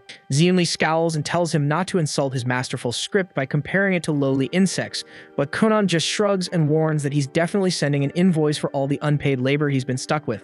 Zonli tells him not to get cocky, that this is part of his training. Kunan looks confused until Zonli explains that reading from a book gives temporary knowledge, the kind that fades over time. But when your brain struggles to interpret something and your hands physically write it down, the info sticks deeper. It becomes knowledge that's harder to lose. Kunan finally understands the point, giving a quiet nod as he realizes this roundabout method is still a form of training, even if it feels completely ridiculous. As evening rolls around, Zonli gets ready to head out again. He tells Kunan to make sure the rest of the work's done before his next visit. But just before he steps out, Kunan stops him and asks about some weird-looking markings on one of the memos, and they kind of look like a spell. Zonli pauses, thinking it over, and says it'd be faster to show than explain. He tells Kunan to swing by the capital next time, and he'll demonstrate it in person. Kunan lights up at the idea and immediately spins toward the princess, promising that he'll see her again soon. The following morning, Kunan makes his way back to the capital and gears up to enter the Black Tower once more. As soon as he shows up, the royal mages swarm him, excited to see him again and throwing out a barrage of questions. But before he can get a word in, Zonli appears and tells him to follow. Helga stops Zonli with a horrified look and asks if he's seriously planning to take Kunan into that room, the demon room, but Zonli doesn't bother with an answer. He just turns to Kunan and tells him to summon the water bed. Kunan casts it without a hitch, and just like that, all the nosy students are out cold and snoring. As they continue walking up the stairs, Zonli suddenly turns to Kunan and asks if he knows anything about magical weapons. Kunan answers that magical weapons are special gear capable of channeling a user's magic. Zonli nods in approval and explains that there are mages out there whose sole job is to craft magical weapons specifically for the royal magicians. With that, he opens the door to his study, revealing a space buried in layers of dust and littered with scrolls from wall to wall. Kunan's eyes light up, practically buzzing with excitement as he dives into the mess, flipping through scroll after scroll, stumbling across tons of spells he's never seen or tried before. As he digs deeper into the pile, he finds a rare magic book, one that's only handed out to elite royal mages, and proudly announces that he's about to pull some good old-fashioned nepotism to get his hands on it. He spins around, grinning, and tells Zonli that he wants to stay here forever. Zonli chuckles and tells him he doesn't need to live there because one day the whole place could be his if he wants it. Then he shifts focus to a box in the center of the room, explaining that he's been developing a magical device for months, and the diagram Kunan saw yesterday was actually a blueprint of that very invention. Kunan steps forward and opens the box, only to find nothing inside. Baffled, he looks up at Zonli and asks what this thing's even supposed to do. Zonli explains that he's working on a machine that can give people whatever they want without lifting a finger. For example, if someone wants an apple, the machine would produce it. Kunan's eyes light up again, saying he'd love something like that, but with pancakes instead. Zonli nods and says that with Kunan's water magic, they can finally begin testing and maybe even release it to the public. He says his earth magic can handle the outer framework, while Kunan's water control is perfect for crafting the delicate internal mechanics. Kunan realizes this thing might actually be a game changer and agrees to team up with him on the project. Not long after, they head downstairs for lunch, where the headmaster of the mages starts chatting with Kunan about a legendary school of wizardry and witchcraft, a place where mages from every corner of the world gather to study. Kunan's never even heard of it, and the idea gets him hyped, but Zonli tells him not to get ahead of himself. Only mages who are at least 12 years old are eligible to apply, since Kunan's only 10 right now, there's nothing he can do yet. 2 years fly by since that moment, and the day finally comes for Zonli to put Kunan to the test. They stand before Mirika and the others, and Kunan braces himself, ready to respond to whatever Zonli's about to launch at him with his water magic. Zonli gives a knowing smile and fires off a flurry of earth spikes, hurtling straight at Kunan. Without missing a beat, Kunan combines multiple spells, forming droplets of water that absorb the impact and bounce the energy back in the form of a crashing wave that breaks right at Zonli's feet. Zonli grins and declares that Kunan has passed. And Kunan, now glowing with pride, is absolutely thrilled with joy at hearing the words he's worked so hard for. After that, they head back inside the house, where Aiko brings out a magic pot that instantly produces a freshly baked pie using nothing but magic. Mirika takes a bite and says it tastes like it just came straight out of the oven. Even Kunan admits that their invention has clearly been a massive success in the market, though he can't help complaining that he hasn't seen a single coin from it, with all the profits mysteriously ending up in Zeonli's pockets. Later on, inside the study, Mirika looks around and points out that Kunan and Zeonli have already worked together on more than 5 successful magical devices. Kunan adds that another one is currently in progress, and that they've also published 5 new magic theories in their latest magic manual. Zeonli turns to him and tells him not to worry about the unfinished device anymore, reminding him that he'll be turning 12 this spring and should start preparing for magic school. At first, Kunan flat out refuses to leave, insisting that Zeonli is the only teacher he needs. But Zeonli explains that as an earth magic user, there's a limit to what he can teach him about water magic. On top of that, the world is vast, and the magic school is filled with incredibly powerful water mages. Kunan still hesitates, but Mirika gives him the final push, telling him to go out and become a great sorcerer. She promises that by the time they meet again, she'll have worked on herself too and become a woman worthy of standing beside him. Later that night, after saying his final goodbyes to Zeonli, Kunan returns to his study and reflects on the past few years. He realizes that he's grown so used to sensing the world without using his eyes that he completely forgot his greatest dream, to create a pair of functioning eyes for himself. He understands that the only way to make that dream a reality is to grow stronger as a mage, and that can only happen if he's trained by a true water magic specialist. Several days pass as Kunan becomes consumed by the obsession of creating real eyes. He experiments nonstop, failing over and over again. Then one quiet morning, it finally clicks. He realizes he's been overthinking everything, chasing overly complex solutions when the answer was actually simple. All he needs is a mirror, something that can reflect the world and transmit that image directly to his brain so he can comprehend what he's seeing. With that idea locked in, he immediately gets to work, and before long he opens his eyes for the very first time in his life and takes in the scene before him. Tears begin to fall, another first, then he slowly walks around the room, staring at the books, then moves toward the window to see his own reflection. And that's when he notices a massive insect monster standing silently at his back. To his shock, the crab just stands there like a statue. And after a short while, Kunan starts to realize that this thing isn't really dangerous at all. Shrugging it off, he turns back to his invention and uses magic to summon a mirror right in front of him. Ever since he chose the path of magic, he'd made a personal vow. Once he finished crafting himself a new pair of eyes, the first thing he'd do was take a good, long look at the one person he couldn't stand himself. He remembers how his parents and the servants constantly went out of their way just to make sure he didn't end up hurt. As the mirror takes form, he finally opens his eyes and stares hard at his reflection. He notes that he's not very tall, and he doesn't even have the start of a beard, but then again, he's still just a kid. He turns back to the crab and tries to strike up a conversation, but the crab stays dead silent, still staring forward, completely motionless like before. Kunan calls out for Iko, and she shows up instantly without wasting a second. She doesn't even spare the crab a glance and jumps straight at asking Kunan if he needed anything. Then she spots a strange floating orb of magic next to him, and more importantly, sees that his eyes are open. Her eyes light up as she excitedly asks if he actually pulled it off and gave himself working eyes.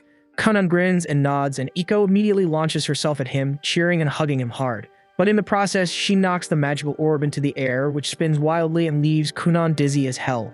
Laughing, she insists they tell his dad right away and says she's making a huge dinner tonight to celebrate him. Kunan looks back at the crab again, still staring with that same blank face, and briefly considers asking Iko to toss it in the pot and serve it up for dinner. He turns back toward her, then suddenly notices something strange. She seems to have a horn sticking out of her head. He squints and asks if she's seriously got a horn on her head. Iko laughs and tells him that the horn only pops up when she's pissed off, but disappears when she's feeling good. Kunan doesn't really know how to take that, but for some reason, he can't picture Iko in his head with a horn at all. Then it hits him. If he's serious about leveling up his cold approach game and becoming a real natural charmer, he's got to start practicing now. So without missing a beat, he starts flirting, telling her the horn gives her a surprisingly fierce look. Iko stares at him, totally unsure how to respond to that, so they both just head outside like nothing happened. This is the first time Kunan can truly see the outside world with his own eyes, and he stands out in the open field, staring ahead at a breathtaking view of wide grassy plains, distant mountains, and a castle standing proudly in the center. But strangely enough, what he sees isn't what any normal person would. Instead, all the colors look flipped, like the settings are messed up and never calibrated properly. The sun appears pitch black to him. The bright blue sky looks like a faded purple, and the grass has turned into a pale, lifeless blue. Even Kunan feels uneasy because none of the books ever mention a black sun or a purple sky, and something clearly feels off. Iko walks up behind him, helps him put on a cloak to shield him from the cold, and tells him they should head toward his parents' manor to share the good news. Kunan finally decides to ask the question that's been bothering him for a while and asks if she can see the giant crab standing right behind him. Keo assumes Kunan is just spinning some fantasy nonsense and tells him that if he's making up a story, he should at least make her sound really cool in it. Kunan quickly realizes there's no point arguing with this woman, so they keep walking across the meadow, Crab included, toward his father's manor. He knows the experiment was a huge success since he can see the world now. Still, something keeps scratching at the back of his mind, making him feel like something went wrong during the process and that he shouldn't be seeing some of the things he is. Once inside the manor, he finally sees his brother for real this time, and his mother and brother are both overwhelmed with happiness when they hear that he can finally see. His mother breaks into tears, smiling as she looks at him, while his brother praises him for accomplishing something no one has ever managed to do before. Kunan, however, can't really focus on all this emotional nonsense, because what he sees is wild. His brother has a stunning pair of wings, looking like he just walked out of a pride parade. Meanwhile, his mother's eyes are two completely different colors. Kunan thinks they both look cool as hell and wonders why nobody ever mentioned any of this to him before. He tells his mother she looks like a heroine straight out of a princess play, and admits that even his brother looks ridiculously cool too. He turns to his brother and bluntly asks if their parents are some kind of discount angels. But like everyone else in this family, his brother treats direct questions like a personal attack and shrugs, saying he doesn't really know. Kunan then turns to Iko and asks if people in this world can actually grow wings, only for her to dive into an overcomplicated explanation that answers everything except the question. She tells Kunan that everyone is born with wings and he's just now unlocked his by reaching his full potential. At that moment, Kunan realizes he's completely surrounded by lunatics, while he decides that the crab, the horn, the weird eyes, and the random feathers are all hallucinations, stuff only he can see, which clearly means something's messed up. Suddenly, he hears his father running into the room and wonders what kind of absurdity he'll see this time, and sure enough, his dad looks like he walked straight out of a messy game show punishment. His father joyfully congratulates him on the achievement and says he'll be sending word to the capital right away about Kunan's success. Everyone eventually clears out, leaving just Kunan and his brother behind. Kunan figures this is his shot to get some real answers and casually asks if their dad's always been such a dripping slimeball. His brother instantly tells him to shut it, warning that if their father ever heard such brutally honest words, he'd probably start bawling on the spot. Kunan just sits and smirks, thinking how the combined weirdness of this family could power a broken desk lamp. He decides it's best to save all serious questions for someone with a functioning brain like his teacher. The following day, his prayers are answered. A royal carriage rolls in from the capital, carrying Princess Sir Dario and Zenli himself. Kunan rushes down to greet Mirika and welcomes her to the manor with open arms. Mirika is practically glowing with joy, thrilled that Kunan can finally see again. She praises him for accomplishing something no one else ever has, but Kunan still keeps his eyes shut tight, terrified that his future wife might look like a bug-eyed disaster. Mirika gently tells him to open his eyes, wanting him to see her for who she truly is. Kunan slowly opens his eyes and looks at her properly. He notices her dignified posture, her beautiful blonde hair gleaming in the sunlight like countless strands of gold, and her smile, soft and composed in a way that feels almost unreal. Just when he starts thinking that at least his fiancée doesn't have anything strange going on, he spots a single feather resting right on top of her head. He lets out a tired sigh at this absolute nonsense, but Mirika misunderstands it completely and starts feeling insecure, thinking he didn't like what he saw. Kunan immediately switches on his natural charmer instincts and reassures her, comparing her to a dove's feather drifting freely through the sky. Right then, Dario steps out of the carriage and casually adds that this dove has been improving rapidly with the sword, and at this point she's more of a hawk than a dove. Kunan then notices a stunning ethereal sword resting on Dario's back and instantly asks about it. Dario, however, assumes he's talking about his regular weapon and starts rambling about the steel, how it was forged in fire, and how he once saw the process himself. Kunan quickly realizes that the glowing sword isn't real at all, and that his eyes are just messing with him again. Suddenly, he hears Zonli's voice behind him and looks up, only to be blinded by an overwhelming golden light pouring off him, so bright that he can't make out anything through the glare. Kunan shields his eyes and asks if he's really the teacher, saying he can't see a damn thing because of how bright he is. Zenli assumes Kunan is just flattering him and replies proudly that he's always radiant, overflowing with brilliance. Kunan has no idea how to get these self-absorbed idiots to understand what he's actually saying. Still covering his eyes, he tells Zonli that he needs to talk to him in private and manages to drag him into a separate room, where he finally explains everything he's been seeing. Zenli just bursts out laughing at how ridiculous it sounds, unable to believe that Kunan sees Mirika as a girl with a random quill sticking out of her head. Kunan snaps back, telling him not to brush this off because he definitely doesn't want to marry Mirika while he's stuck walking around with a giant crab at his side and his future wife has a feather on her head for no reason at all. Zenli starts thinking about why Kunan's seeing the world in colors that don't match reality. After a moment, he narrows it down to two possible explanations. One, Kunan might have unlocked the ability to perceive the shape of a person's soul, which would mean that the crab is a direct manifestation of his own. And the second is that Kunan could be dealing with a serious case of magic sickness, which is messing with his vision and making him hallucinate. Xianli recalls a time when he passed through a forest so saturated with magical energy that it made him violently ill. He felt drunk, disoriented, and started seeing bizarre creatures floating around him. Kunan immediately feels like that matches his experience pretty closely, but Xianli tells him they simply don't have enough information to say which theory is correct. Then, as a final thought, Xianli mentions that every animal perceives the world in different colors, which doesn't mean their vision is broken. He tells Kunan to think of his own sight as a rare gift, not a problem. By the time they step back outside, the sun is already setting. Xianli bursts into laughter again at the mental image of Mirika with a single feather sticking out of her head. That night, they all gather to celebrate Kunan's 12th birthday, which also marks the start of a brand new chapter in his life, because the very following day, he's leaving for the Magical Academy. His father gifts him a finely crafted wooden staff, and his mother gives him a brand new quill set, and his brother hands him a thick book packed with food recommendations, basically the Yelp reviews of their era. Later that night, Mirika finally shares her gift too, a bracelet that comes as a matching set. Kunan tells her how much he's going to miss her, and promises to return to her as soon as he can. The two of them hold hands quietly beneath the moonlight, sharing a moment that neither of them will forget. The next morning, his entire family gathers to see him off. His mother is already tearing up while his father tells her to stay strong because if Kunan sees her crying, he might break down too and won't be able to leave. To everyone's surprise, none of that happens. Kunan doesn't even slow down. He skips the hugs, climbs straight into the carriage, throws up a casual later fam, and tells them he might come back in a couple of years, or maybe not, who knows. And with that, he gets comfy next to Iko and leans back, already imagining all the new faces he'll meet at the academy, and wondering just how powerful the sorcerers there might be. Hunan and Iko keep traveling for 5 straight days, and after that Iko starts getting restless and asks how much longer it will take before they finally reach the academy. Kunan explains that the academy is actually very far from where they are now, so realistically they should expect nearly a full month on the road before arriving there. He already understands that Iko has made up her mind about not attending the academy with him, but he still asks if she is completely certain about that choice. Iko answers that she has been of marriageable age for quite some time, and she wants to find a husband and settle down so she can truly begin her own life. She insists that if she keeps traveling alongside him, she will grow too old to secure any decent proposals. According to her, this is her only window of opportunity, because if she lets it slip away now, it would be the same as abandoning the idea of building a life entirely. Kunan attempts to guilt her a little and asks if she genuinely believes he can manage without her by his side. Iko fires back that if that is really how he feels, then would he be ready to push Princess Mira aside and choose her as his bride instead? Kunan instantly goes silent, fully aware that he has absolutely no comeback for that, and shifts his gaze out the carriage window where he finally notices his grandfather's estate rising in the distance. They eventually reach the manor, and Kunan tries to recall the last time he visited this place. Iko remembers it perfectly and points out that about 4 years ago, Kunan dragged his entire family here.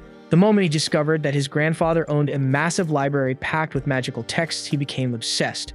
Back then, he was desperately searching for any possible way to master magic, so he practically forced his family to travel with him. He even went as far as performing an embarrassingly dramatic viral dance routine until they finally gave in and agreed to make the trip. Kunan grins when the door behind him swings open and his grandfather steps out cheerfully with his arms wide, declaring that he missed him terribly. Kunan matches the enthusiasm and runs straight into his embrace, and the two of them begin hugging tightly. Kunan then glances with his magical eye and sees his grandfather with several demonic horns on his head, then mutters with a hint of sarcasm that his grandfather looks like a devil, while his mother is an angel. His grandfather then announces that to celebrate Kunan's acceptance into the Magical Academy, he will purchase absolutely anything he desires as a gift. Ako quickly tries to step in, clearing her throat and saying that before he goes overboard, Kunan's mother asked him to read the letter she sent. But the old man seems to ignore her entirely, and keeps asking Kunan if he wants precious gemstones, even calling out for a Dan jeweler to be summoned right away.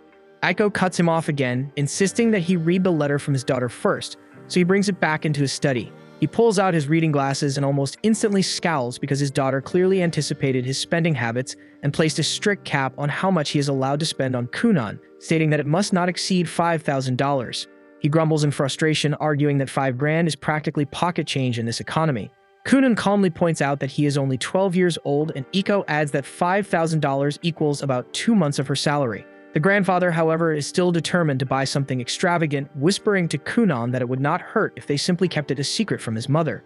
But Kunan says the only thing he truly wants right now is a new maid, since Iko will not be staying with him from this point forward. His grandfather promptly introduces the replacement maid Rinko, who turns out to be Iko's younger sister and also has a horn on her head. She greets Kunan politely and explains that she accepted the position because her sister recommended it and the pay is decent enough.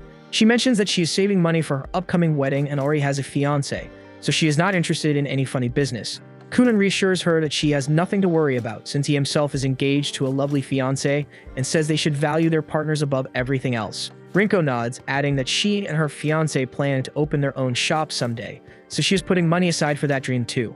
Not long after, the maids begin setting up the dinner table. Rinko admits that she expected a spoiled, arrogant kid because he supposedly bears the hero's scar, but Kunan actually seems surprisingly laid back. Iko explains that Kunan usually gets so absorbed in his magic that he sometimes forgets to eat entirely, so Rinko should keep some sandwiches ready for him to snack on while he works. That comment brings back a flood of memories for Iko about everything she has experienced with him. When Kunan's father first hired her specifically to look after his eccentric son, she did not quite know what to expect. But over time, she grew genuinely attached to him, and they went through countless ups and downs together. She recalls the first day he put on his school uniform and the first time he managed to see her with his own eyes. The memories make her chest tighten and she turns to Rinko, telling her that no matter how famous Kunan might be, he is still just a kid. That means he tends to trust people too easily, so it will now be Rinko's responsibility to protect him from any kind of danger, no matter what form it takes. Rinko says that Kunan has a naturally charming vibe and knows exactly how to flatter a woman, which basically makes him a walking magnet for every girl at the academy. With that kind of smooth talk, there is a real chance he could turn into a full-blown heartbreaker. Aiko cannot even handle the idea and snaps at her sister to cut it out, insisting that Kunan is a literal angel and would never stoop to something like that.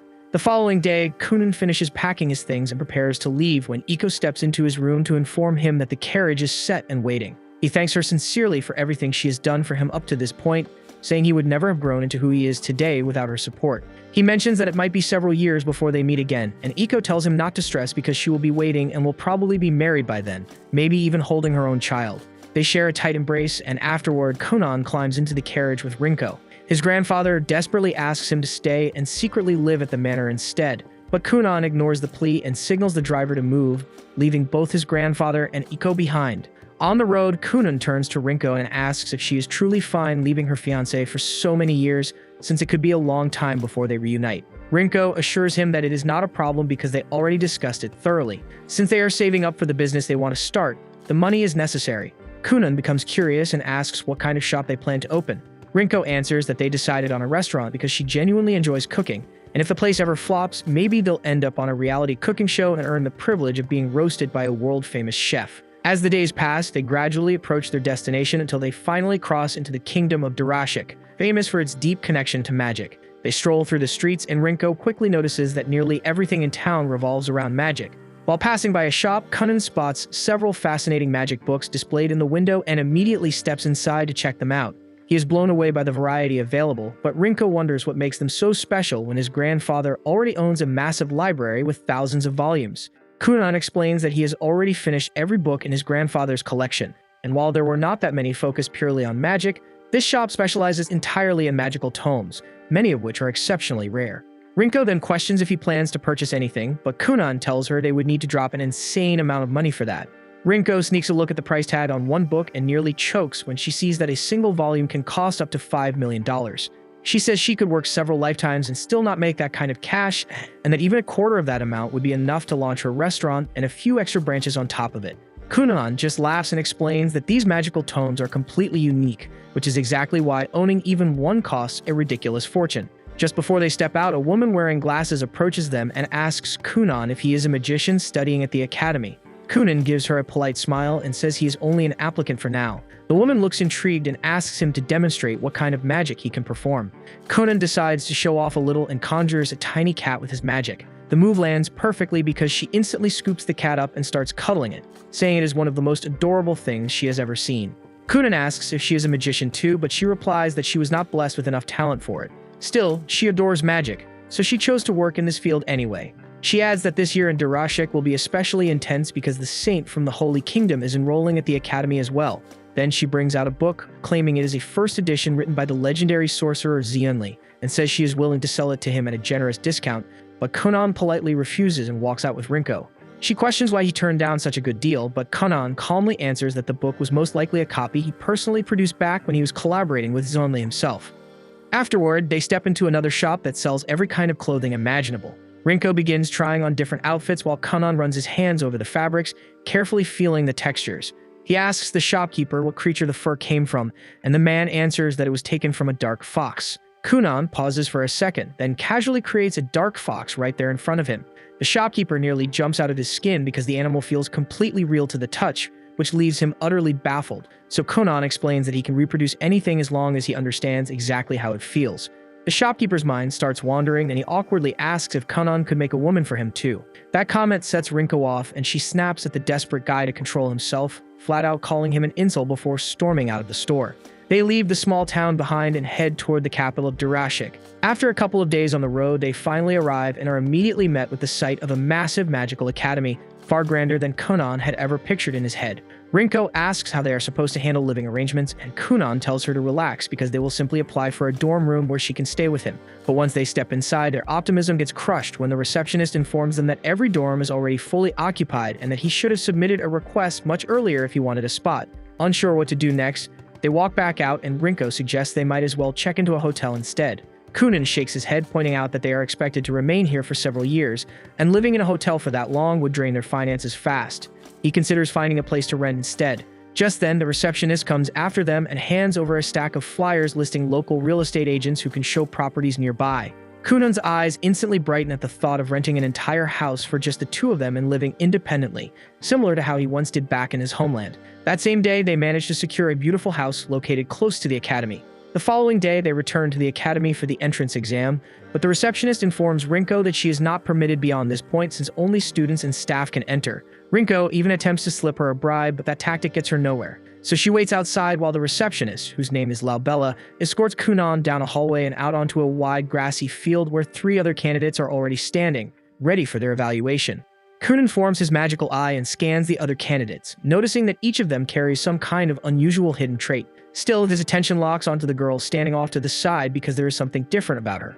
He approaches her and casually asks whether she is the saint from the Holy Kingdom, and she admits that she is, though she looks puzzled about how he even knows that since they have never crossed paths. Kunan explains that he simply wanted to speak with her because she is the first light attribute mage he has ever encountered in person, and he is eager to understand everything he can about that element. The saint sees no reason to humor him, firmly stating that light magic stands above every other branch of magic, so as a water mage, there is nothing he could possibly gain from her. The other applicants exchange confused glances at that claim because magic does not actually operate on any kind of ranking system. Realizing she may have misspoken, the saint apologizes, explaining that she was merely repeating teachings drilled into her at the temple. While she has everyone listening, she also offers an advance apology, admitting she has been told she lacks many of the emotional responses most people naturally have. So even if she is speaking normally, she might unintentionally offend someone. She clarifies that her emotional deficiency stems from the influence of the hero's scar she inherited, and the moment Kunan hears that, his excitement spikes since it sounds like they might end up as 2 disabled best friends. The saint remains completely lost about what Kunan is implying, but at that exact moment, the professor overseeing the entrance examination arrives and instructs everyone to prepare. Kunan studies Professor Surf and immediately senses that the man possesses serious power, and Sifi is powerful too. However, her defining trait feels slightly unimpressive since it amounts to nothing more than several rats clustered around her feet. After giving their introductions, Surf and Sifi congratulate all 4 applicants on successfully enrolling at the Durashik Magic School. The students are stunned by this announcement because they have not even been tested yet. Surf clarifies that admission here is practically assured as long as you are a mage. The saint is taken aback because she had been warned that the entrance exam was extremely challenging. Surf admits that the academy spreads that rumor intentionally to maintain an image of prestige. In truth, considering that all 4 of them possess magic crests, which are incredibly uncommon, rejection was never on the table. Kunan feels slightly let down after spending so much time preparing to pass the exam, but Surf reassures him that there will still be an assessment, so his hard work was not entirely for nothing. At this academy, students are divided into 3 tracks, and the first tier is referred to as fundamentals, where mages who are just starting out can study the core principles of magic. The second tier is labeled teacher-assisted, which is essentially standard guided magic lessons. And the third tier is known as independent research, and it basically means your magical ability has already reached such a high level that you're allowed to explore however you like as long as you stay within the law. Kunan feels a rush of excitement hearing this, since the thought of being allowed to pursue independent research sounds perfect to him. But Surf clarifies that the advanced tier is reserved only for elite mages, so qualifying for it and completing it will be anything but simple. Kunan's enthusiasm only grows because he's eager to find out what kind of challenge awaits him, but for some reason his upbeat attitude seems to irritate Sifi. The opening stage of their evaluation is a hands-on exam, so Surf instructs each person to step up one by one and announce their crest type, its rank, and how many spells they are capable of casting. Hank goes first, stepping forward and stating that he possesses a 2-star fire crest and is able to cast 7 spells. Surf then asks him to showcase his strongest technique, so Hank performs a fire trail spell. Kunan watches with interest because although the fire technique itself is basic, its special feature is that it travels along a route Hank outlines with his magical energy, giving it countless possible uses. When Hank finishes, a swirling pattern has been scorched into the grass, and Surf nods in approval before calling the next applicant. The next boy introduces himself as Rhea and explains that he holds a 2-star wind crest. He adds that he can perform 8 spells. Surf looks impressed and is quietly rooting for Rhea since they share the same wind affinity, though his final judgment will still hinge on how skillfully Rhea handles his magic. Rhea prepares to unleash his top spell, but before doing so, he cautions everyone to move back because it packs a bit of force. The group retreats, and Rhea lifts his wand toward the sky, drawing in a massive amount of magical energy before releasing a powerful wind surge into the ground. The technique he just demonstrated is intermediate-level magic, pulling energy from above to generate a fierce gust, which leaves Kunan seriously impressed. The following applicant is Reyes, and she calmly announces that she possesses a 3-star light crest and can cast up to 5 spells. Her strongest technique is healing magic, but since nobody is hurt right now, she opts to demonstrate her second strongest ability instead, a concentrated beam of light used for offensive magic. Kunan is blown away because an attack made of pure light like that is nearly impossible to dodge unless you anticipate it before she even finishes casting. He is honestly curious to witness what other abilities her light element can unleash, but unfortunately it is already his turn to step forward. Kunan introduces himself and states that he carries a 2-star water crest, though he is limited to only 2 spells, the water sphere and the bubble technique. Surf is taken aback by this revelation, especially because he had been specifically instructed to make Kunan's examination unusually difficult. Kunan looks confused and asks what he means, so Surf explains that he received 2 separate letters of recommendation on Kunan's behalf. One came from the Grand Mage of Shulia, and the other was written by Xionli. The moment Xionli's name is mentioned, every student in the room reacts with surprise, since none of them realized Kunan had ties to such a renowned figure. Kunan is more shocked that everyone seems familiar with Xionli, but Surf clarifies that nearly every academic mage knows that name. As it turns out, Sifi shares a somewhat strained past with Xionli, which explains her cold attitude toward Kunan as his apprentice. In any case, because Xionli himself requested that the difficulty of the exam be increased, Kunan shrugs and agrees without hesitation. Surf then initiates the test by forming a swirling wind barrier around his body and informs Kunan that his task is to overcome him under those conditions. The spectators immediately assume the challenge is hopeless. Kunan only commands basic-level water magic, and wind magic naturally deflects water spells with ease, making it seem impossible for him to break through Surf's defense. Yet Kunan simply gazes at Surf with mild dissatisfaction, as though he expected something far more demanding. Surf finds Kunan's bold confidence intriguing, but reminds him to actually pass the trial before criticizing it for being too simple, unless he is merely putting on an act. Kunan refuses to lose face in front of Reyes, especially since he still hopes to build a connection with her, so he accepts the challenge without hesitation and begins by summoning dozens of floating bubbles that surround Surf from every direction. Surf is genuinely impressed that Kunan managed to produce that many, but he brushes it off, saying it is useless because bubbles like that will never penetrate his barrier. Kunan, however, is not even close to finished and calmly increases the number of bubbles, dyeing them crimson and sending them spinning violently around Surf's shield. Now, if Surf dares to drop the barrier, he will instantly be swallowed and carried off by the raging bubble storm. Even then, Surf refuses to admit defeat and tells Kunan he will need to raise the stakes if he wants to win. Kunan simply forms a chair out of water beneath himself and sits down like he has all the time in the world, telling Surf that the fight is practically settled already. He explains that he can maintain this bubble vortex for 2 full days without stopping, and since there is no time restriction, he is more than happy to wait until Surf collapses from exhaustion. After all, a spell like that barrier must be draining a ridiculous amount of mana, so Kunan estimates Surf can only hold it for half a day at best. As much as it irritates him, Surf realizes Kunan has outplayed him completely, so he admits defeat and Kunan finally disperses the swirling bubble vortex.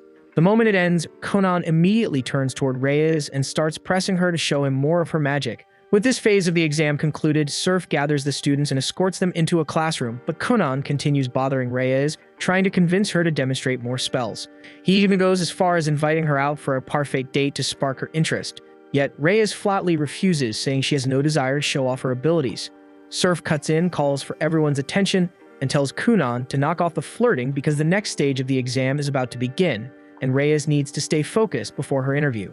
Kunan nods in understanding, and Seifi calls Hank in as the first candidate. While Hank is inside, Kunan asks Surf what kind of questions the interviews involve. Surf admits he cannot give a clear answer since the subject shifts depending on who is being evaluated, so Kunan will just have to find out when his turn comes.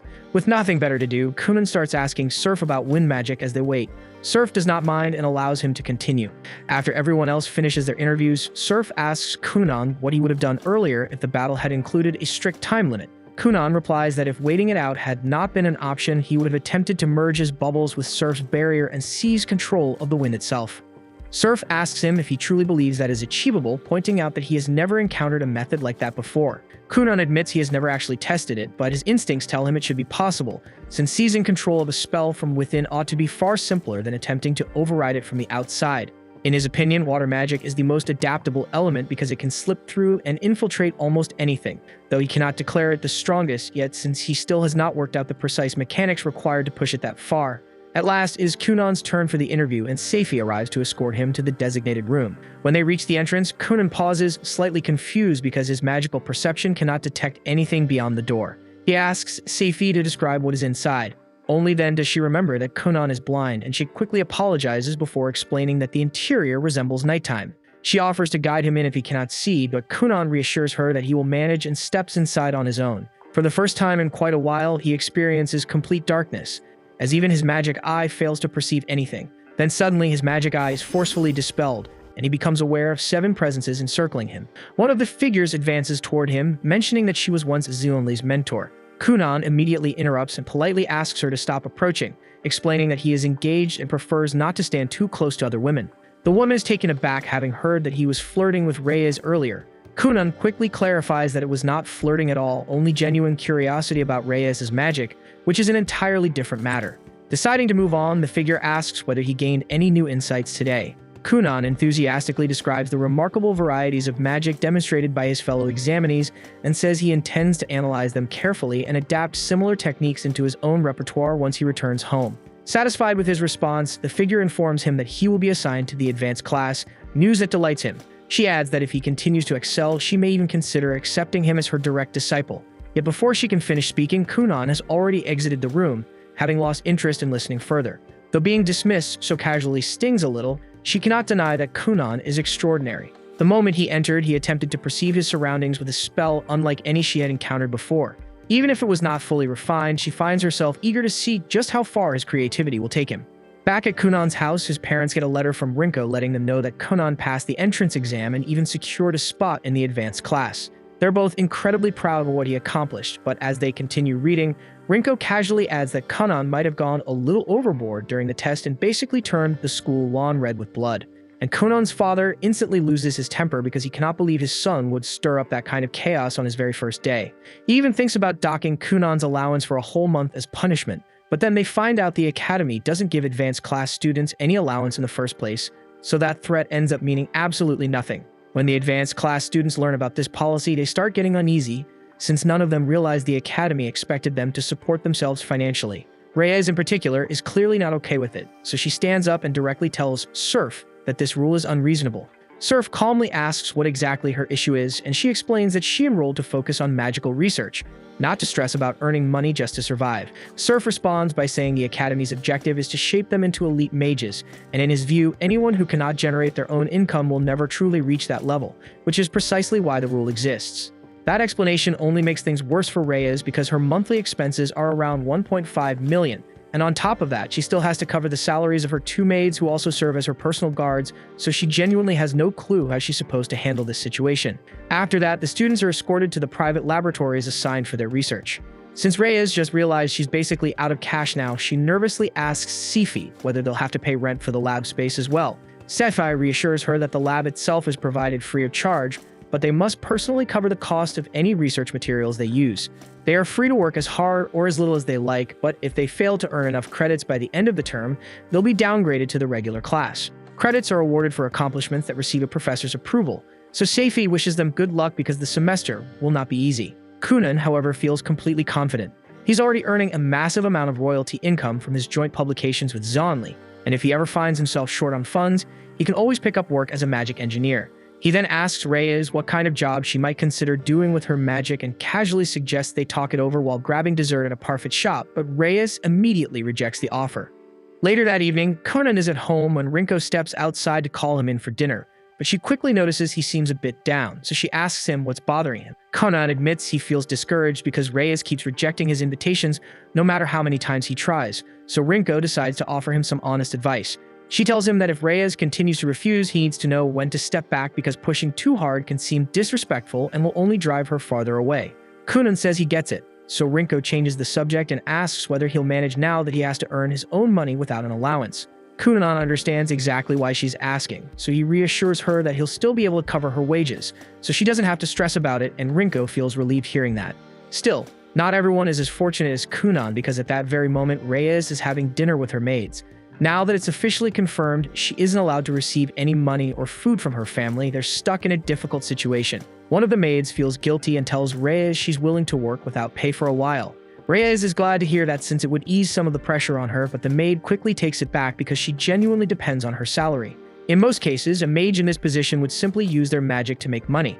But Reyes doesn't have that option because the church strictly forbids her from profiting off her healing magic, so she's honestly in a really bad spot. The following morning, Reyes drags herself to school looking exhausted after staying up all night trying to figure out how she's going to afford her expenses. While walking through the hallway, she notices a long line of students gathered outside Kunan's lab. Curious, she asks what's happening, and they tell her that Kunan recently launched a business and it's wildly popular. She watches as an incredibly tired girl pays Kunan for a 60-minute sleep session, and after registering her, Kunan escorts her into the lab to get everything prepared. The rest of the students wait impatiently for their turns, but Kunan's lab space is limited and all the time slots are already taken, so he apologizes and explains they'll need to wait another 30 minutes for an opening.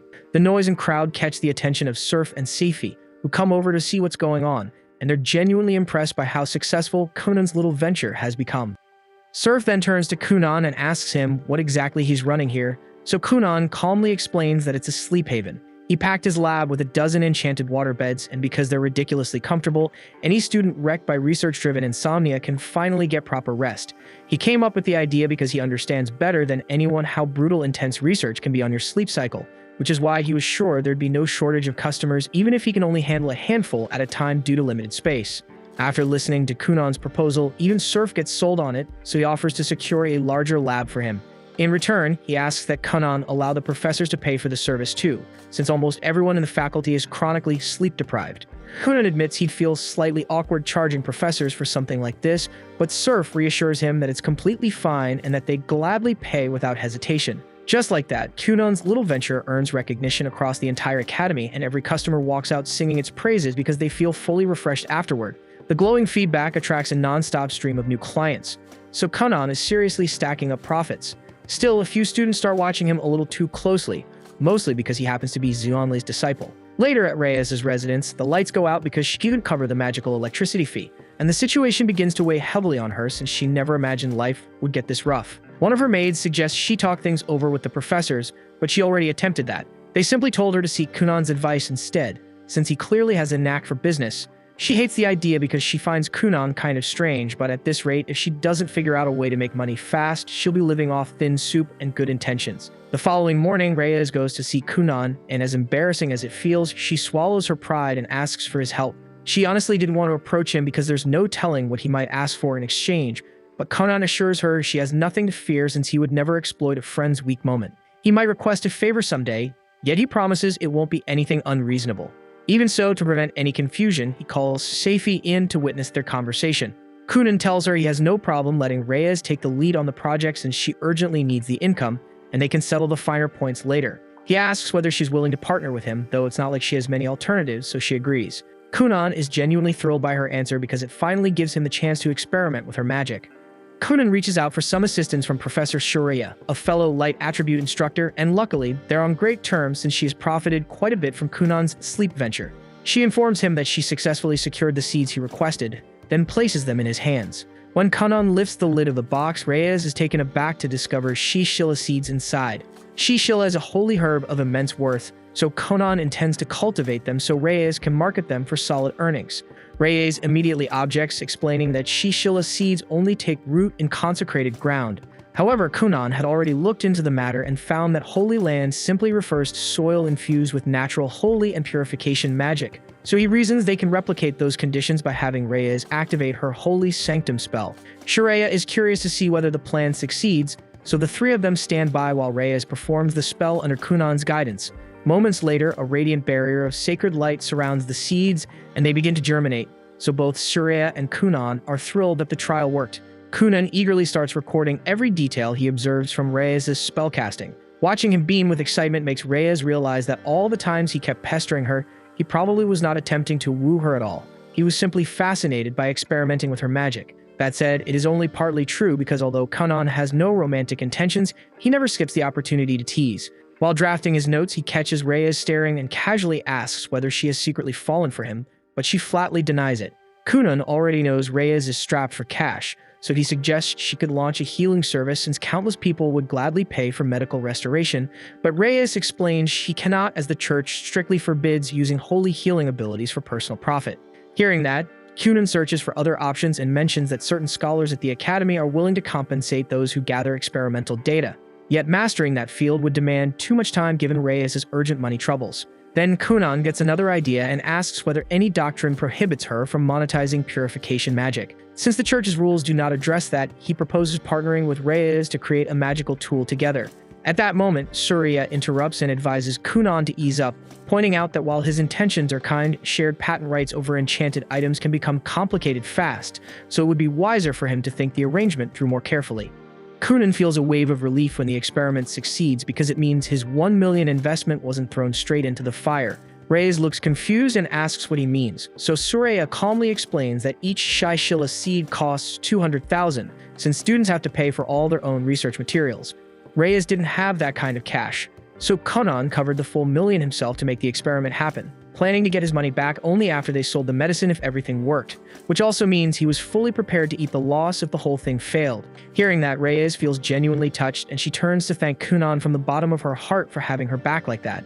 With the growing part done, the next step is turning the herb into actual medicine, so Surya guides them through the preparation method, and with a bit of support from Kunan's bubble magic, several Shishila pills are successfully refined. After that, they head out to find a buyer, and Kunan helps Reyes lock in a contract worth 2 million per batch, basically solving her money problems in one move. To celebrate, Kunan decides to take Reyes and her maids out for lunch. The maids are overflowing with gratitude, since thanks to him they can finally start earning again. And considering they've been barely scraping by for days, Kunan generously tells them to order whatever they like from the menu, wanting to treat them properly for once. A few hours later, though, Kunan looks completely drained because that treat ended up costing him 220,000. Sure, he told them to pick anything, but he definitely didn't expect them to casually start adding expensive wine to the table. He silently vows to be way more specific next time he offers something for free. Still recovering from the damage to his wallet, he heads back toward his lab, only to find Hank and Rhea waiting outside his door. He asks what's going on, and they admit they're struggling to figure out how to earn money using their own magic, so they were hoping he might give them some guidance. Kunan almost brushes them off at first, but they look genuinely stuck, so he agrees to help on one condition. They assist him with a few experiments. He asks Hank to use his fire magic to cook bacon properly, and tells Rhea to experiment with wind magic to see if he can achieve controlled flight. At the same time, inside Kunan's sleep sanctuary, the three girls who have been secretly keeping tabs on him unexpectedly run into one another. The moment they lock eyes, it becomes obvious they're all interested in the same person, and the atmosphere turns tense fast. This was the end of episode 10. Subscribe to not miss the next episode.